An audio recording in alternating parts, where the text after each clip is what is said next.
이제 저희 어머니께서 이제 새로운 전자기기를 좀 사시거나 저 이제 어떤 기계를 처음에 이제 만지셔야 될 때 방법을 잘 모르시잖아요. 그러다 보니까 이제 집에 이제 아들이 있으니까 종종 그럴 때 요한아 이거 어떻게 쓰는 거니? 이거 어떻게 하는 거니? 이렇게 물어보실 때가 종종 있으셨습니다. 근데 제가 어릴 때 그렇게 물어보시는 게 좀 귀찮았었나 봐요. 지금 생각해 보면 참 어린 모습이었는데 제가 어머니 이런 건 이렇게 하는 겁니다. 좀 친절하게 설명드리고 좀 보여드리고 이렇게 했으면 좋았을 텐데 그때는 이런 것들이 참 답답하기도 하고 좀 짜증 내기도 하고 이렇게 했던 것 같습니다. 사실 별로 바쁘지도 않으면서 온 세상에 제일 바쁜 척을 하면서 꼭 그럴 때는 몇 번 이렇게 하는 방법을 대충 휙휙 이렇게 하시면 돼요 이렇게 보여드리면서 그냥 설명을 했던 것 같습니다. 그러다 보니까 사춘기이기도 하고 예전에 학창 시절에 이럴 때 물어보시면 괜히 또 귀찮고 이러잖아요. 그런데 이제 어머니께서 그런 게 좀 섭섭하셨나 봐요. 그래서 하시는 말씀이 제가 어렸을 때 그렇게 물음표가 많은 이제 교회니까 물음표 살인마 대신에 그냥 물음표 부자였다고 하더라고요. 그래서 궁금한 게 참 많았다고 합니다. 어렸을 때. 그래서 제가 어릴 때 엄마 하늘은 왜 파래? 이거는 왜 저래? 이거는 또 왜 이래? 이런 질문들을 참 많이 했었다고 해요. 그래서 또 어머니께서 하늘은 이러이러해서 파래 요하나 이렇게 말씀해 주시면 제가 거기서 왜? 또 물어보면 또 그래서 이렇게 된 거야 하면 또 왜? 이렇게 물어보고 참 질문이 많았다고 합니다. 근데 그때마다 어머니는 그런 아들의 질문에 이 어린 아이의 질문에 귀찮아하시거나 왜 이런 걸 물어볼까 얘가 아니 한두 번 대답해줘 그 정도 얘기해줬으면 됐지 이렇게 하고 하시는 게 아니라 늘 수십 번 수백 번 물어보면 물어볼 때마다 항상 최선을 다해서 아이의 눈높이에 맞춰서 대답을 해주셨다고 합니다.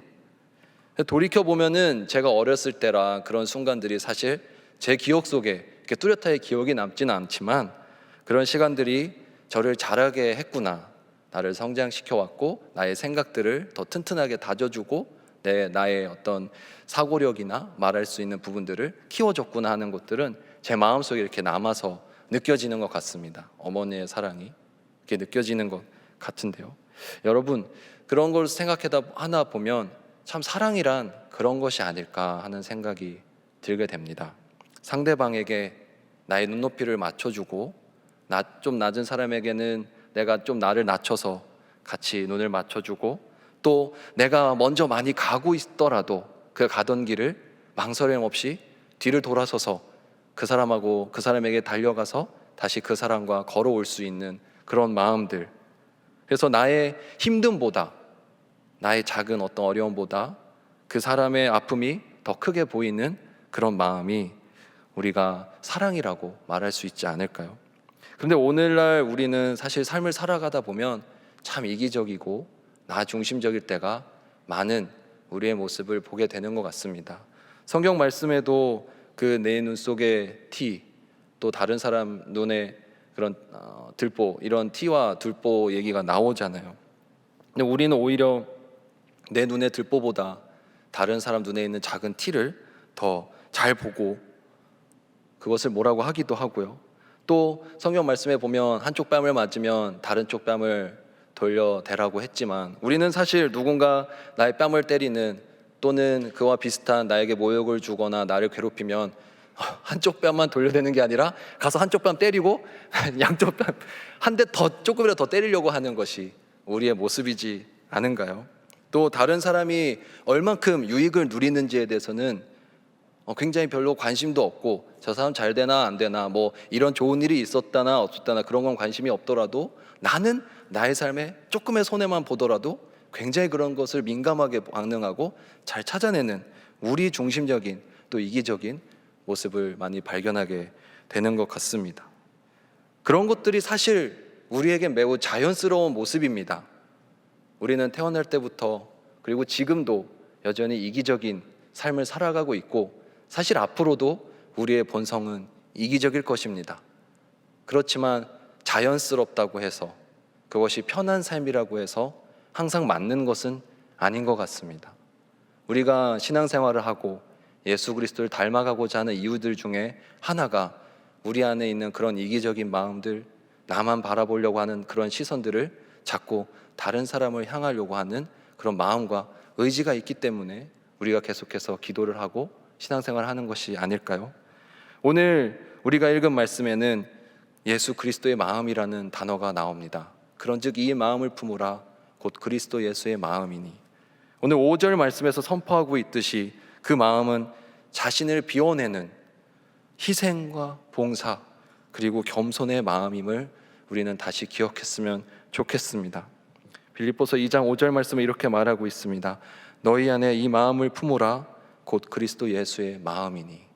우리 안에 다 이 마음이 있었으면 좋겠습니다. 한 조각만큼이라도, 단 1%만큼이라도 우리 안에 예수 그리스도의 마음이 있기를 소망합니다. 지금 사랑을 하고 계시거나 축하드립니다. 또는 사랑을 했었거나 안타깝습니다. 아무튼 다 공감하실 텐데요. 정말 이 사람이 다른 내가 사람 좋아할 때는 그 내가 가는 길을 되돌아가는 게, 그 사람을 위해서 내가 가던 길을 되돌아가서 그 사람과 다시 발맞춰서 걸어오는 것이 하나도 아깝지가 않습니다.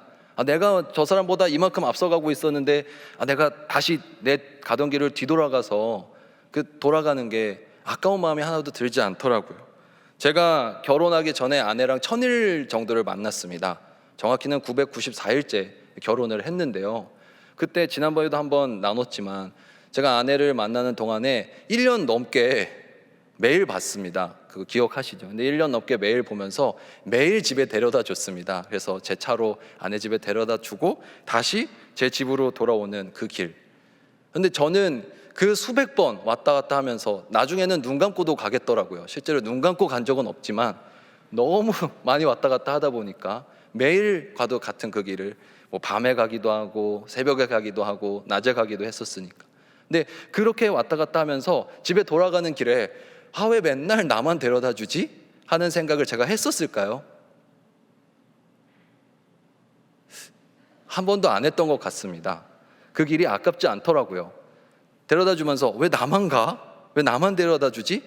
이런 생각이 한 번도 들지 않고 당연히 내가 가야지. 갈 수 있는 사람이 더 가야지. 가고 싶은 사람이, 마음이 큰 사람이 더 가야지. 이렇게 했던 것 같습니다. 물론 그런 부작용들도 나타나기 시작했습니다. 제가 안 갈 때는 먼저 전화가 오더라고요. 오늘은 안 와? 막 이러면서 전화가 오곤 했었는데, 그런 상대방에게 나의 것을 내어주는 것이 하나도 안 아까운 마음, 그리고 내가 언제든지 그 사람에게 나의 눈높이를 맞춰주고 나의 것을 희생할 수 있는 마음이 바로 우리가 사랑할 때 나오는 그런 마음이지 않을까요? 저는 꼭 그렇게 연인 사이에서의 그런 사랑, 가족 사이에서의 사랑, 그런 것만 아니라 우리 안에 정말 성도의 사랑이 넘칠 수 있었으면 좋겠습니다. 우리는 서로를 형제 자매라고 부르죠. 누구누구 형제님, 누구누구 자매님.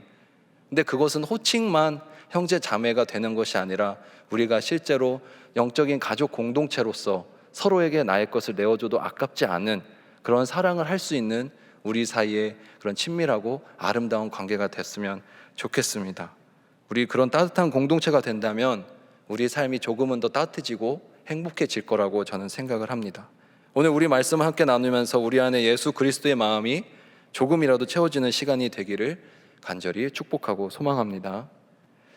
오늘 본문 말씀 이 빌립보서는 에베소서, 골로새서, 빌레몬서와 함께 4개의 옥중 서신 중에 하나에 해당하는 편지입니다.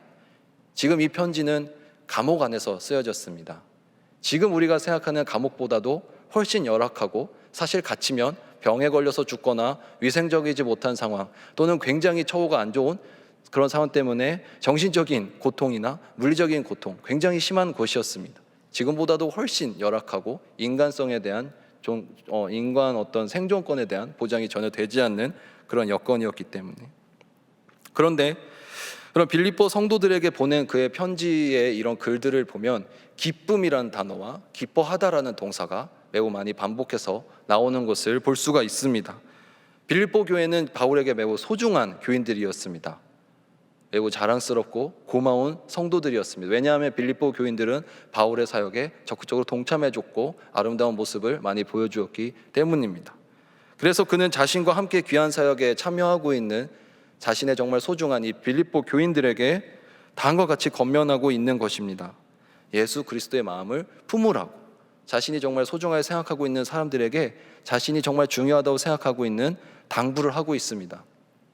오늘 말씀의 2절부터 4절까지는 우리 공동체가 이 하나 되는 연합을 이루기 위해서 서로 위로하고 교제하는 그 과정을 어떠한 마음으로 해야 되는가, 세 가지의 자세에 대해서 말하고 있습니다. 첫 번째는 2절에서 나옵니다. 같은 마음, 즉 한 마음을 품으라고 말하고 있습니다. 서로 각자 다른 마음이 아닌 같은 마음을 품으라고 말하고 있습니다. 그런데 이 같은 마음을 품기 위해서 우리에겐 겸손과 소통이 필요한 것 같습니다. 나의 생각을 주장하고 나의 생각만이 옳다고 생각한다면 우리는 결코 한 마음이 될 수 없습니다. 한 마음이 되기 위해서 우리에게 필요한 것은 겸손한 마음, 그리고 다른 이의 생각을 듣기 위한 소통하려는 마음이 필요할 것입니다. 그리고 두 번째는 겸손한 마음으로 행하라, 이렇게 말하고 있습니다. 그런데 3절 말씀에서 이 겸손하라고 했을 때 주목해야 될 부분이 한 가지 있습니다. 그것은 이 겸손의 완성이 나를 낮추는 것만으로 끝나지 않는다는 것입니다. 내가 이렇게 잘난 사람이 아닙니다. 나는 그런 사람이 아닙니다 하고 끝나는 것이 아니라 이어서 나오는 말이 있는데, 나보다 남을 낮게 여기는, 타인에 대한 존중하는 자세, 그리고 타인에 대해서 긍정적으로 바라봐 주고 그의 장점을 발견해 줄 수 있는 그런 부분에 대해서 이야기하고 있는 것입니다. 나를 낮추기만 하는 것은 자기 비하입니다. 나 그런 거 못한다고, 나 그런 사람 아니라고. 서로 자기를 낮추고만 있다면 그것은 겸손의 온전한 모습이 아니겠죠. 자존감을 위협할 수가 있습니다. 나를 낮추는 과정도 필요하지만 동시에 내 옆에 있는 다른 사람을 높여주는 그런 과정도 필요합니다. 그래서 나보다 다른 사람을 낮게 여겨주는 것, 좋다고 여겨주는 것이 우리 공동체 안에 필요한 겸손의 진정한 모습입니다. 서로의 모습 안에서 장점을 바라봐주고 잘하는 부분을 칭찬해주고 안 좋은 부분보다는 좋은 부분을 보려고 노력하는 것이, 그래서 서로 칭찬하고 격려하면서 인정하고 존중해주는 것이 필요하다, 이것을 말해주고 있습니다. 세 번째, 이어서 4절입니다. 자신의 일을 돌보고 또 서로 다른 사람의 일을 돌보아 주라고 이야기하고 있습니다. 근데 여기서도 중요한 것은 먼저 자신의 일을 잘 챙기는 것입니다. 다른 사람의 일을 돌보아 주는 것도 중요한데 내 일을 다 내팽겨두고 다른 사람의 일을 돕다 보면 이도저도 아니게 되죠. 자신이 먼저 건강하고 바로 서야지 다른 사람을 도와주고 끌어줄 수 있습니다. 그래서 건강한 사람이 다른 사람을 챙겨줄 수 있듯이 자기 자신이 먼저 바로 서야 자신의 일을 잘 돌봐야 하는 것을 말해주고 있습니다. 그런데 2절, 3절, 4절 이러한 어떤 태도들에 대해서, 자세들에 대해서 이야기를 해준 다음에 5절 말씀이 이러한 모습들을 잘 모아주고 있는 것 같습니다. 우리가 아까도 읽었지만 5절 말씀을 함께 다시 읽도록 하겠습니다. 너희 안에 이 마음을 품으라, 곧 그리스도 예수의 마음이니. 아멘. 이 한 뜻을 품는 것 2절, 그리고 겸손한 마음으로 행하는 것 3절, 그리고 서로를 돌보아 주는 것에 대한 4절, 이것들에 대해서 그리스도 예수의 마음이란 단어로 모아주고 있습니다. 요약해주고 있는 것 같습니다. 그리고 이어지는 6절부터 8절까지 6절, 7절, 8절에서는 그 그리스도의 마음으로 보여주신, 그리스도께서 보여주신 그 사랑의 모습을 요약해서 설명해주고 있습니다. 빌립보서 2장 6절 말씀, 그는 근본 하나님의 본체시나 하나님과 동등됨을 취할 것으로 여기지 아니하시고, 이렇게 나와 있습니다. 근본 하나님의 본체라는 것은 하나님과 예수님이 본질적으로 동일한 분이란 뜻입니다. 삼위일체를 이야기할 때 이 개념을 우리가 이야기합니다. 예수 그리스도는 근본적으로 하나님과 본체이신, 본질이 같으신 분이십니다. 그러니 그 영광스러운 자신의 상태를 갖고 계셨는데 그 영광스러움을 자신이 갖고 고수하려고 하지 않으시고 어떻게 하셨다고 나와 있습니까? 자신을 비워서 인간이 되셨다라고 이어서 7절에 나오고 있습니다. 그래서 우리는 예수 그리스도의 이 행위를 세 글자로 성육신이라고 말합니다. 예수 그리스도께서 인간의 몸을 입고 이 땅에 오신 것. 주님은 사실 전지전능하신 분입니다. 그리고 높은 하늘 보좌에 계실 수 있는 분이고 영광받게 합당하신 분입니다. 그런데 그런 분께서 굳이 우리를 위해서, 인간의 죄를 위해서 스스로 자신의 권리를 포기하신 것이고 자신을 비워낸 것이고 자신을 낮추신 것을 볼 수가 있습니다. 종의 모습으로 왕이 오신 것입니다. 사람이 되셨습니다. 신이 사랑이 되고 왕이 종이 되는 이러한 개념은 정말 우리가 감히 상상하기도 어려운 희생과 사랑의 모습임을 말씀이 말해주고 있습니다. 그리고 이어서 오늘 우리가 읽은 본문의 마지막 구절 2장 8절의 말씀을 함께 읽겠습니다. 사람의 모양으로 나타나사 자기를 낮추시고 죽기까지 복종하셨으니 곧 십자가에 죽으심이라. 그리고 예수님의 그 자기를 낮추시는, 자기를 비워내는 사랑의 끝은 죽음에 처하는 것이었습니다. 인간의 죄를 대속하기 위해서 스스로 십자가에 달리셨습니다. 그런데 십자가형은 사실 굉장히 명예롭지 못한 죽음이었습니다. 자랑스럽게라도 또는 명예롭게라도 죽을 수 있었다면 좀 덜 낫지 않았을까요? 더 낫지 않았을까요? 그런데 이 십자가에 못 박혀 죽는다는 것은 가장 명예롭지 못한 죽음을 의미합니다. 그리고 가장 잔인하고 모욕적인 형벌이었습니다. 그리고 유대의 율법에, 그들의 율법에 의해서 유대 사회에서는 나무에 달려서 죽는 것은 저주를 받은 매우 안 좋은 부정적인 것으로 여겨지는 그런 형벌이었습니다. 그러니까 죽는 것도 멋있게 명예롭게 죽는 것을 선택하지 못하신 거예요. 낮아질 수 있는 것에서 최대한 낮아지신 것이 예수 그리스도의 십자가 사랑입니다. 스스로 죽음을 선택하시는 것조차 이미 엄청난 것이었는데, 그러나 그 죽음이 명예로웠다면, 명예로운 죽음, 무엇인가 더 큰 의미를 위해서 치러야 하는 것이라면 우리 생각엔 그래도 그나마 나았을 수 있습니다. 우리 중에는 죽음을 선택하는 것 정말 어렵죠. 그런데 만약에 그 죽음이 그래도 명예로운 죽음이라면 그래도 선택할 수 있는 분이 조금 계시지 않을까요? 그런데 그 죽음을 선택해야 하는데 그 죽음조차 명예롭지도 못한 죽음이다 라고 했을 때는 과연 누가 선뜻 선택할 수 있겠습니까? 저는 못할 것 같습니다. 차라리 의미라도 찾아야 되잖아, 차라리 좀 명예롭게라도 죽을 수 있어야 되잖아 라고 생각이 먼저 들 것 같습니다. 근데 예수님께서 당하시는 죽음은 명예롭지도 못한 정말 망신스러운, 수치스럽고 고통스러운 그런 죽음이었습니다. 여러분, 우리는 사실 살면서 선행을 베풀기도 하잖아요. 기부를 하기도 하고, 지나가다가 다른 사람을 도와주기도 하고, 주변에 어려운 사람들 내가 좀 돕는 그런 선행을 베풀기도 합니다. 근데 인간적인 마음에서 우리는 사실은 내심 어쩔 때는 주변에서의 어떤 칭찬이나 어떤 인정을 바라고 있지는 않은가요? 정말로 아무도 모르게, 정말로 왼손조차 모르게 우리가 다른 사람을 돕고 나의 것을 희생하기는 사실 정말 쉽지 않습니다. 그런데 만약에 우리가 어떤 일을 선행을 했을 때 여러분 한번 생각해 보세요. 내가 어떤 좋은 일을 하려고 하는데 그것을 오해를 받게 된대요.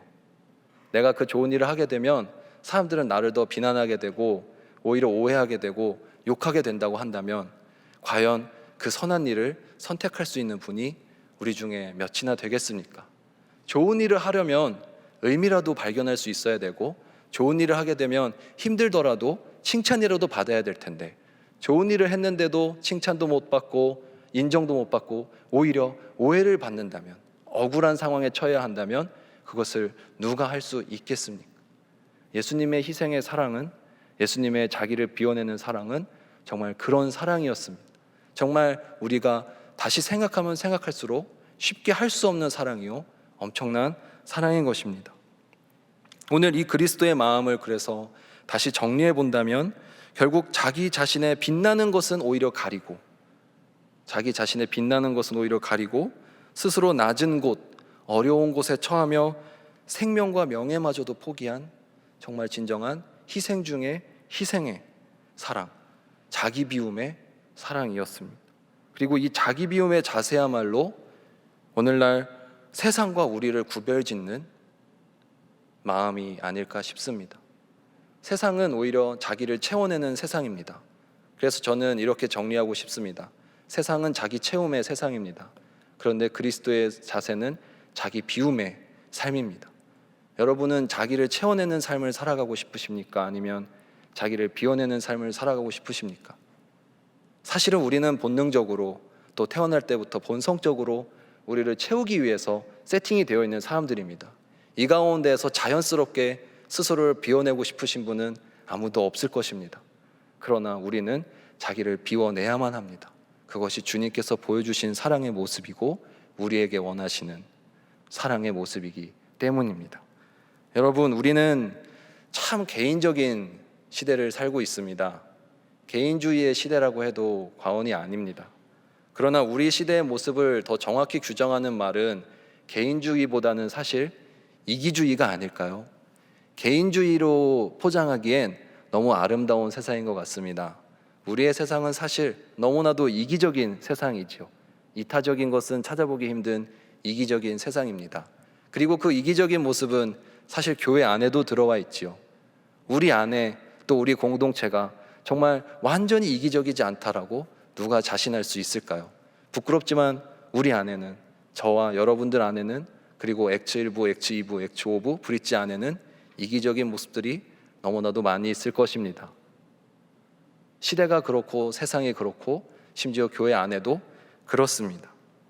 우리는 이 나노 사회에서 정말 한 사람 한 사람이 단절되어 가고 분절되어 있는 그 세상 가운데 살아가고 있습니다. 그래서 누군가는 그런 스스로의 이익만을 추구하고 찾아내는 삶을 시대의 자연스러운 흐름이다, 그런 변화 중에 하나일 뿐이다라고 말할 수도 있을 것입니다. 그리고 어떤 사람은 많은 순환되는 역사 과정 가운데 돌아오는 하나의 사회의 모습이라고 할 수도 있습니다. 그런데 삶은 우리가 이렇게 더 풍요로워 보이고 물질은 더 많아지고 있는데 우리의 살아가는 그 생존에 대한 부분은 더 어려워지고 있는 것이 사실이지 않나요? 우리는 무엇인가 더 잘 살아내려고 노력하고 애쓰고 있는데 우리가 살아가기에는 점점 더 어려워지는, 생존이 위협받고 있는 시대를 살아가고 있습니다. 참 신기한 것 같습니다. 행복하고자 하는데 우리는 더 불안해져 가고 더 지쳐가고 더 고달퍼져 가고 있습니다. 여러분은 어떠신가요? 여러분의 직장에서 또는 학교에서, 가정에서 행복해져 가고 계신가요? 아니면 오히려 하루하루 그저 나에게 주어진 삶을 살아내기 위해서 생존의 삶을 살고 계신가요? 저는 우리가 그런 이기적인 세상 가운데에서 같이 장단을 맞춰서 그저 생존하기 위해 살아가는 삶이 아니라 함께 옆에 사람과 같이 공생해 갈 수 있는 삶이 되었으면 좋겠고, 또 날마다 내 삶이 자라나고 예수 그리스도께로 성장해 갈 수 있는 생장의 삶이 되었으면 좋겠습니다. 여러분, 세상이 아직 살아갈 만한 이유, 이런 제목이 붙어있는 영상들 유튜브나 뭐 이런 데서 가끔 뭐 보실 수가 있잖아요. 이렇게 알고리즘에 뜨기도 하죠. 제 알고리즘에는 그런 것 뜹니다. 네. 평소에 좋은 걸 많이 찾아보나 봐요. 아무튼 세상이 아직도 살아갈 만한 이유, 이런 영상들 막 보면 어떤 영상들이죠? 보통 어떤 내용들을 담고 있나요? 다른 사람들을 돕는 선행의 모습들이 나옵니다. 그 영상들에 보면은 자기 자신의 이익을 아주 잘 추구해가지고 이익을 많이 본다거나 다른 사람들을 잘 속여가지고 혼자서 아주 잘 살게 되거나 하는 그런 모습들을 우리가 세상에 아직 살만하구나 하고 하는 것이 아니라, 어떤 영상들 아주 작은 행동일 것처럼 보이지만 사실 뭐 길을 가다가 누군가 뭘 쏟았는데 바쁘게 지나가던 행인들이 가던 길을 멈추고 하나씩 주워서 도와준다거나, 또는 노약자분이 횡단보도를 건너가고 있는데 빨간불이 이제 거의 되려고 깜빡깜빡할 때 젊은 사람이 그 할머니를 같이 모시고 횡단보도를 무사히 건널 수 있도록 도와주는 것들, 자기가 가던 길을 멈춰서 조금 손해를 보더라도 조금 불편을 감수하고라도 그런 선행을 베푸는 모습들을 봤을 때, 그런 영상들을 봤을 때 세상은 아직 살만한 곳이구나, 이렇게 우리는 보통 이야기를 하잖아요. 여러분, 사실 그런 걸 보면 우리는 너무나도 잘 알고 있는 것 같습니다. 우리의 세상이 어떻게 나아가야 하는지 사실은 우리 안에 기본적으로 그런 양심들, 기본적으로 하나님께서 주신 그런 선한 마음들, 그런 방향성에 대한 것은 우리가 이미 너무나도 잘 알고 있는 것 같습니다. 우리는 우리의 삶이 예수님께서 원하시는 사회의 모습이 자기를 채워내기만 하는, 서로 자기 것만 채우기 위해 바쁜 세상이 아니라 사실 서로 자신의 것을 비워서 다른 사람에게 줄 수 있는 그러한 세상이 되어야 한다는 것을 우리는 너무나도 잘 알고 있지만, 다만 문제는 우리가 그것을 행동으로 옮기는 것이 어렵다는 것에 있습니다. 그래서 저는 오늘날 우리가 살아가는 모습을 오늘 우리가 읽은 이 빌립보서 2장 말씀, 특별히 2장 6절에서 7절, 8절 말씀을 반대로 뒤집으면 지금 우리가 살아가고 있는 모습을 잘 나타낸다고 생각이 됩니다. 6절 말씀 함께 보겠습니다. 그는 근본 하나님의 본체시나 하나님과 동등됨을 취할 것으로 여기지 아니하시고, 이거를 한번 띄워놓은 상태에서 좀 바꿔보겠습니다. 이 지금 구절을 보면은 우리는 어떻게 살아가고 있나요? 사실 우리는 하나님의 본질에 감히 이를 수 없는, 급이 다른, 하나님과는 같아질 수 없는 사람들이지만 하나님과 동등됨을 취하려고 하는, 하나님처럼 높아지려고만 하는 그런 삶을 살아가고 있습니다. 그리고 7절 보겠습니다. 7절, 오히려 자기를 비워 종의 형체를 가지사 사람들과 같이 되셨고. 근데 우리는 이 7절 말씀과는 그대로 반대로 뒤집어서 자신의 욕망과 욕구를 끊임없이 채우기에 바쁘고, 나를 높이기에 바쁘고, 사실 다른 사람과 같이 되는 삶이 아니라 급을 나누기를 좋아하는 삶을 살아가고 있습니다. 우리는 모든 것에 급이 있잖아요. 모든 것에 색깔이 있잖아요. 사실 금수저, 은수저, 나중엔 뭐 수저 색깔도 붙이고, 너가 어디를 살고 무엇을 타며 무엇을 들고 있는가가 나에겐 중요하다. 왜냐하면 그걸로 나는 너의 급을 나눠야 되니까. 다 우리는 그런 관점으로 서로를 판단하고 급을 나누고, 그런 것들 너무나도 익숙하지 않습니까? 그리고 빌립보서 2장 8절 말씀 함께 보겠습니다. 이것을 뒤집어 보면 8절 말씀과는 반대로 우리는 자신이 특별한 양 과시하면서, 나만이 특별한 존재라고 생각하면서 혼자 먼저 살기 위해서 희생은 저 멀리 던져놓고 살아가는 것이 우리들의 삶이지 않습니까? 그래서 결국 6절 말씀에서 7절 말씀에서 8절 말씀에서 말하고 있는 삶의 모습을 그대로 반대로 뒤집어서 찍어내면 오늘날 우리 세상의 살아감의 모습이고, 사실은 우리 안에 있는 그런 이기적인 삶의 모습이기도 합니다. 그래서 결국 오늘 말씀에서 말하고 있는 너희 안에 품으라, 이것은 그리스도 예수의 마음이네 했을 때 그 마음은 사실 세상의 마음과는 정반대되고 있는 마음이라는 것을 보여주고 있습니다. 이것이 바로 세상이 말하는 그런 세상이 살아가는 방식과 전혀 반대되는 그리스도의 마음인 것입니다. 사랑하는 엑스브리지 여러분, 그렇다면 우리는 어떻게 이 그리스도 예수의 마음을 품고 살아갈 수 있을까요? 오늘 말씀의 제목으로 저는 이 방법을 함께 나누고자 합니다. 사랑이란 이름의 조옮김이라는 제목으로 오늘 정해보았는데, 이 조를 옮긴다는 것, 음악하시는 분들에게는 익숙한 개념일 텐데, 조옮김이라는 것은 이 곡 전체에 어떤 낮은 혹은 높은 음정이나 이런 조성으로 옮겨서 이제 코드를 바꾸는 거죠. 음역을 바꾸는 것을 의미를 합니다. 그리스도의 마음이라는 것을 좀 더 감성적인 오늘날 우리의 어떤 단어로 좀 바꿔본다면 이 조옮김이 적절한 단어이지 않을까, 이렇게 생각이 들었습니다. 여러분, 우리는 어느 나라, 어느 도시에 태어나서 살아가는지에 따라 참 많은 영향을 받습니다. 우리는 모두 한국 사람들이고 지금 서울시 동대문구에 있죠. 이것을 우리는 사실 다른 말로 문화적 감금 상태라고 말할 수 있습니다. 문화에 갇혀서 살고 있죠. 문화에 많은 영향을 받고 있습니다. 그래서 한국 사람 성경 읽는 것이 다르고 일본 사람 성경 읽는 것이 다릅니다. 그 일제강점기 시대를 한국 사람과 일본 사람이 동일한 문화적인 맥락에서 또는 같은 관점으로 읽을 수 있을까요? 신앙적인 해석이 전혀 다르겠죠. 우리의 성별, 여긴 남자와 여자가 있습니다. 나이도 다릅니다. 또래가 다르죠. 그리고 성향이나 나의 전공, 그리고 내가 다니고 있는 직장 등에 따라서 우리가 성경을 읽고 신앙생활을 하고 삶을 살아가는 데 있어서 너무나도 많은 영향을 받게 되어 있습니다. 그래서 우리는 각자의 질문이나 각자의 고정관념이나 각자의 경험으로 다른 사람을 판단하고 재단하고 있습니다. 그렇다면 우리가 이렇게 다른 문화의 또 다른 사람들과 충돌이 일어날 때 우리의 반응은 어떤 것이 있을까요? 저는 그 반응이 세 가지로 나타난다고 봅니다. 그래서 이것은 제가 말한 게 아니라 사실 이제 다른 개념, 다른 책에서도 흔히 말해주고 있는 부분입니다. 첫 번째는 비슷한 개념일 거야. 아니라 세 가지 반응인데, 첫 번째는 완전히 거부하는 반응입니다. 완전히 받아들이지 않는 것. 예를 들어서 성경을 읽을 때 우리가 옛날 말씀으로만 보고 이제 이것은 우리 삶에는 영향을 줄 수 없는 부분이야 하면서 거부하는 반응들, 그런 것들이 첫 번째 반응일 수가 있습니다. 레위기의 율법을 읽었을 때 오늘날 누가 이렇게 살아, 이거는 말도 안 되는 거지 하면서 그냥 차단해버리는 자세, 그런 것들이 있을 수 있습니다. 두 번째 태도는 오히려 거꾸로 그렇게 거부하는 것이 아니라 그대로 받아들이는 반응이 있을 수 있습니다. 그래서 성경에 예를 들어서 이자를 받지 말고 이자 내지 말라고 했으니까 나는 은행에 있는 내 대출 이자를 갚지 않을 거야 하면서 그대로 버티고 있는 그런 어떤 삶의 자세가 될 수도 있겠죠.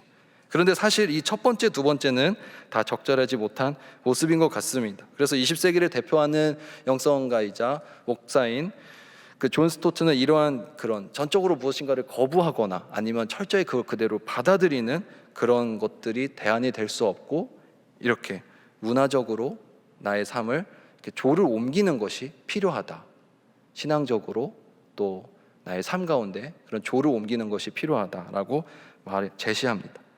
그리고 이러한 태도가 있었기 때문에 오늘날 우리 삶 가운데 이러한 태도가 참 필요하고, 이러한 태도가 있었기 때문에 오늘날 우리가 신앙생활을 하면서 성경의 그 예전에 쓰여진 이야기들을 다시 이해하고 오늘날 우리 삶에 적용할 수 있는 것입니다.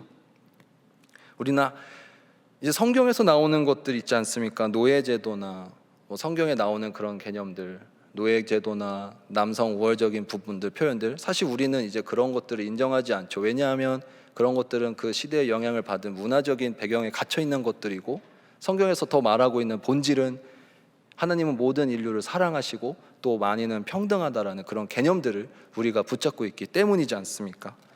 그래서 예수 그리스도의 그런 마음을 잘 드러내주는 그런 구절이 있습니다. 이런 조를 옮기는 것, 조옮김을 해주는 것, 우리를 맞춰서 우리 눈높이에 맞춰주는 것들, 그것이 바로 요한복음 1장 14절의 말씀인데요, 함께 읽도록 하겠습니다. 요한복음 1장 14절 말씀, 말씀이 육신이 되어 우리 가운데 거하심에 우리가 그의 영광을 보니 아버지의 독생자의 영광이요 은혜와 진리가 충만하더라. 아멘. 태초부터 하나님과 함께 계셨던 그분이 스스로를 우리의 눈높이에 맞춰주신 것입니다. 말씀을 우리가 이해하기도 어려워하고 받아들이지 않으니까 직접 그 말씀이 육신이 되어서 우리 가운데 오신 것입니다. 정말 이만큼 적절한 눈높이 교육이 있을까요? 눈을 높이를 맞춰주신 것이 있을까요? 그리고 이를 위해서 예수님께서 얼마나 많은 부분을 희생하고 감내하고 자기를 비워내셨는지는 아까 우리가 이전에 먼저 나눴습니다. 이런 자기를 낮추고 자기를 비워내는 것은, 제가 키가 크잖아요. 그래서 평소에 다리를 벌려서 이렇게 매너 다리를 해주는 어떤 이 정도의 그런 작은 차원의 눈높이가 아닙니다. 눈높이를 맞춰주는 그 정도 차원이 아니라 정말 자신의 존재 자체를 우리 인간의 수준으로 맞춰주신, 끌어내려주신 그런 커다란 사랑입니다. 최고의 사랑 표현은 그래서 저는 내가 그 사람이 되는 것이라고 생각합니다. 그 사람의 모든 것이 남일이 아닌 내 일처럼 느껴지고, 그래서 그 사람의 모든 부분이 공감이 되며 그래서 같이 아파하고 같이 기뻐할 수 있는 것, 그래서 진정한 사랑은 내가 너가 되는 것, 그것이 정말 진정한 사랑의 태도이지 않겠습니까?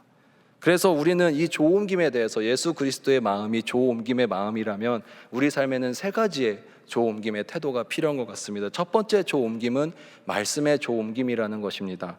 우리가 말씀을 읽는다는 것은 주님을 만나기 위한 가장 확실하면서도 직접적인 방법입니다. 우리가 오늘날 어디 가서 예수님을 만나겠습니까? 이 성경 안에 계신, 이 성경으로 우리에게 계신데, 그래서 우리가 배워가면서 읽어야 합니다. 성경을 계속해서 배워가면서 읽어야 됩니다. 공부해가면서 이것이 말씀의 뜻이 본질적으로 무엇을 말하고 있고, 오늘날 어떤 부분에서는 문화적인 차이가 있지만 어떤 부분에서는 변할 수 없는, 타협할 수 없는 본질이 무엇인지, 그래서 항상 말씀 가운데서 우리 시대에 갖고 오려는 노력을 해야 됩니다. 그대로 갖고 와서도 안 되고 안 갖고 와서도 안 됩니다. 나의 삶의 정황에 가장 적절하게 조옮김을 통해서 말씀을 적절하게 해석해내려는 시도와 자세가 필요합니다. 그래서 우리는 말씀을 공부해야 되고, 그래서 우리 삶의 성경 공부가 중요하고 GBS가 중요합니다. 셀 모임에서 그래서 말씀을 읽을 때도 이러한 부분들이 많이 나눠질 수 있으면 좋겠습니다. 두 번째 조옮김은 그런 말씀의 차원을 넘어서 나의 행동과 나의 말들이, 그래서 나의 언행이 조를 옮겨야 한다는 것입니다. 그리고 그 조옮김은 어느 쪽으로 향해야 할까요? 나의 행동과 나의 말들을 누구에게 맞춰야 할까요? 그것은 내 주변에 사랑해야 할 모든 이들에게 맞춰야 합니다. 저 사람이 나의 판단과 기준에 들어올 때까지 내가 버티고 있어서 기다리는 것이 아니라 내가 먼저 다가갈 수 있으면 좋겠습니다. 나의 말 한마디, 작은 손짓 하나를 그 사람의 기준에 맞춰서, 그 사람의 눈높이에 맞춰서 나를 맞춰줄 수 있는, 나의 조를 그 사람의 조에 맞춰줄 수 있는 그런 자세가 우리에게 필요한 것 같습니다. 근데 이 조옮김이 왜 어려울까요? 나의 언행의 조옮김이 왜 어려울까요? 그것은 기본적으로 내가 맞다라는 생각이 있기 때문입니다. 내가 맞고 너는 틀리다. 근데 반대로 나는 틀리고 너만 맞다도 저는 위험한 생각이라고 생각합니다. 그렇다고 해서 우리 모두 맞다 또는 우리 모두 틀리다도 아닙니다. 이것은 그래서 맞고 틀리고의 명제로 접근할 것이 아니라 사실은, 그래서 저는 이 말이 참 마음 가운데 평안을 주는 것 같은데요. 지체들 중에도 보면 어떤 어려운 상황이나 또는 이해가 안 되는 지체에 대해서 그럴 수도 있어 하는 지체가 있습니다. 그럴 수 있지, 그럴 수 있어, 목사님 그럴 수 있어요. 근데 그런 것들이 정말 그 사람에 대해서 다시 이해해주고 눈높이를 맞춰줄 수 있는 첫 시작이라고 생각이 됩니다. 왜냐하면 우리 삶의 많은 경우에 우리는 옳고 그름의 문제 때문에 부딪히는 게 아니라 사실은 서로 다름의 문제 때문에 부딪히고 있지 않나요? 우리가 함께 같은 곳을 바라보는, 적어도 우리 교회 공동체 안에서 그래도 우리가 예수 그리스도라는 방향성을 갖고 모여 있다면 사실 우리가 지금 우리 안에 생기고 있는 문제는 저는 틀림의 문제가 아니라 다름에서 나오는 문제라고 생각을 합니다. 그렇지만 우리는 매번 그 다름을 틀리다고 생각하고 규정을 내리고 있잖아요. 저도 불쑥불쑥 어떤 나와 다른 생각을 가진 사람을 봤을 때 사실은 부끄럽지만 마음 가운데는 저게 틀리다라고 생각하고 있더라고요. 저게 틀리다, 내가 맞다. 그렇지만 우리 안에서는 이런 마음이 필요합니다. 다른 것이라는 마음이 필요한 것 같습니다. 틀린 것이 아니라 다름의 문제임을 기억하면서 서로 맞춰갈 수 있는 부분을 잘 찾아낼 수 있으면 좋겠습니다. 마지막은 내 삶의 자체를 주님께 조옮김했으면 좋겠습니다. 사랑하는 엑스브리지 여러분, 여러분의 삶은 지금 누가 연주하고 있나요? 여러분의 삶의 멜로디를 누가 연주하고 있습니까? 혹시 그 사람이 하나님이 아닌 세상이 여러분을 연주하고 있지는 않나요? 세상이 악하고, 세상의 그 악하고 약한 것들이, 그런 것들의 장단에 맞춰서 여러분의 삶을 살아내고 있지는 않습니까?